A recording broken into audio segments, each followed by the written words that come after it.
இந்த கப்பால் 1.5 கப்பு கோதுமை மாவு எடுத்துருக்கேன். ஒரு 1/2 ஸ்பூன் உப்பு, ஒரு 1/2 ஸ்பூன் நெய்.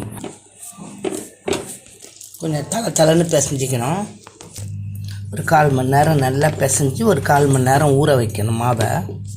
கோதுமை மாவு பிசைஞ்சு 1/4 மணி நேரம் ஆகுது. இப்போ 1/4 மணி நேரம் ஊற வைக்கணும். இந்த ஒரு முடி தேங்காவை இதை மாதிரி கருப்புத்தோல் சீவி வச்சுருக்குறேன். 1/4 கப்பு கூட மல்லாட்டை பயிர் எடுத்து வச்சுருக்குறேன். தேங்காவும் மல்லாட்டை பயிரை மிக்சியில் போட்டு அடிச்சிட்டேன். ஒரு 1/2 ஸ்பூனு சில்லி ஃப்ளாக்ஸ் போடுறேன்.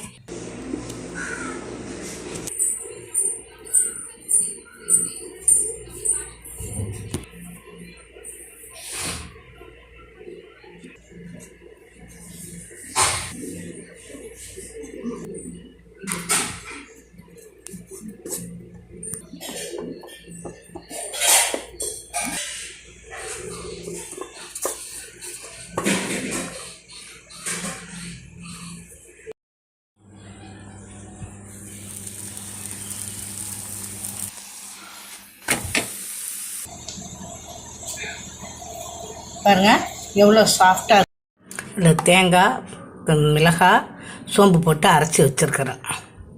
அடுத்து ஒரு வெங்காயம், ஒரு தக்காளி மிக்சியில் அரைக்க போகிறோம். வெங்காயம் தக்காளி அரைச்சது, தேங்காய், காஞ்ச மிளகாய், முந்திரி பயிறு எல்லாம் சேர்த்து அரைச்சது. சிக்கன் பீஸில் மஞ்சத்தூள், மிளகாத்தூள், உப்பு போட்டு கலந்து வச்சுருக்கேன். இப்போ அதில் போட போகிறேன்.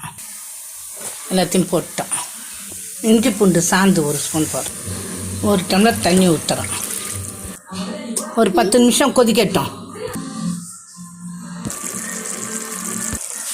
10 நிமிஷத்தில் இறக்கி நம்ம சாப்பிட்றலாம். வேலை முடிஞ்சிடுது. இதோட இந்த டிஃப்ரெண்ட்டான சப்பாத்திக்கு சிக்கன் குருமா வச்சுருக்கிறேன்.